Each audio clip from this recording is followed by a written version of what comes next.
What are the first words you should say in a speech? And what are the last words you should say in a speech?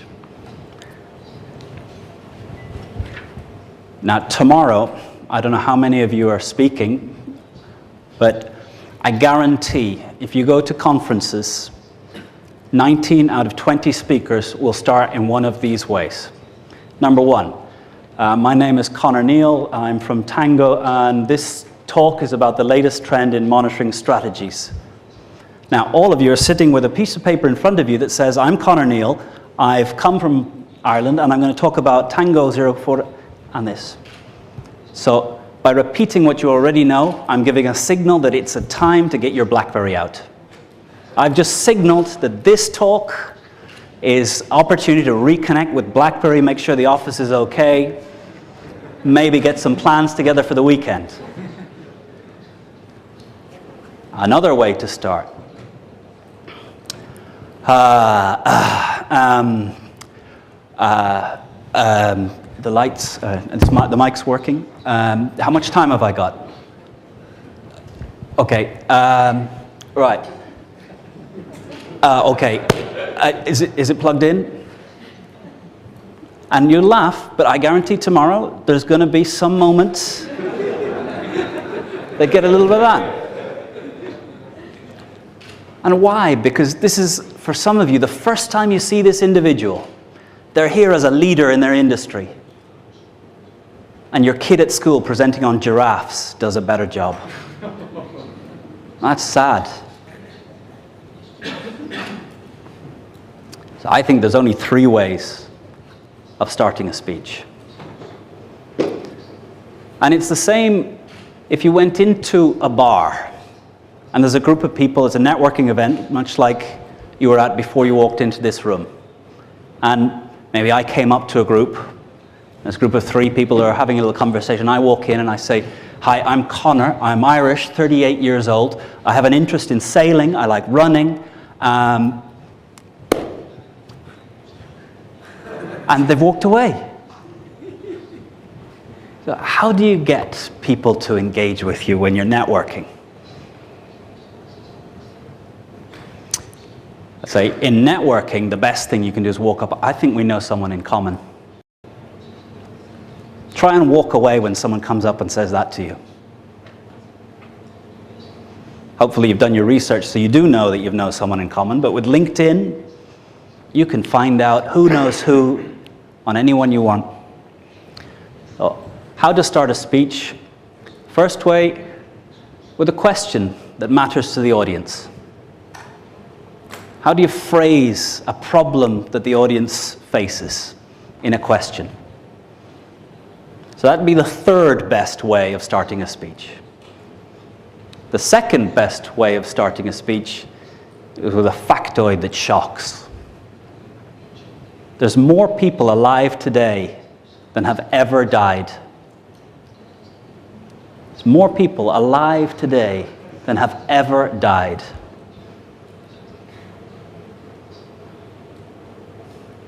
There's a lot of speeches that can follow on from there. Every 2 minutes, the energy reaching the Earth from the sun is equivalent to the whole annual usage of humanity. All the energy, all the cars, everything moving, all the lighting, all the air conditioning of the world in 1 year is equivalent to 2 minutes of sun. Does that change how you think about energy? So, what's a fact that shocks the audience into rethinking? And Google has transformed your ability to get at these facts. Given 2 or 3 minutes, you can find out, 1, whether anything I've said is true, but you trust me because I looked the part and I'm from ESA. Those are, in fact, 2 true facts. I usually get someone come up to me at the end, are you sure? How do they measure dead and alive? But it's true. And it's not even close. But the best way to start a speech, and the way that I hope all of you use from now forward is the same way we start a story to a child. Now, how do we start a story to a child? Érase una vez. Once upon a time. And what happens when you say once upon a time? I can tell you what happens when I say once upon a time. My daughter leans forward, gets ready to hear, engages. And we were all trained as kids to know when a story's coming. We also know when a teacher is about to deliver a 40-minute boring lecture that has no impact on our lives. But in business, you don't hear Jack Welch saying once upon a time. Steve Jobs doesn't start his speeches once upon a time. So there's a grown-up way of saying once upon a time. And if you listen to the conversations that are interesting around you at a dinner table, in a networking event, if you listen to the people that are gathering, the group of 8 that are listening to them, the way they're talking is different. The way they start is different. The way you tell stories as an adult is, in October, it was the last time I was in this room. There were 120 people in the room, and I was having a little conversation with one of the world experts on public speaking. And he said something to me. He said something to me that's had me thinking ever since. He said something to me that changed what I think about what's important in speaking. So now I can pause for about 30 seconds, 2-3 minutes, and you want to know what he said. So, in speaking in sales, we assume self-interest. So if you can tell a story from your own life that connects you to why this topic is important to you, why you first joined the company, when you first saw someone benefit, and you saw how their life was changed. And I think here, exploring what quality of life means for you.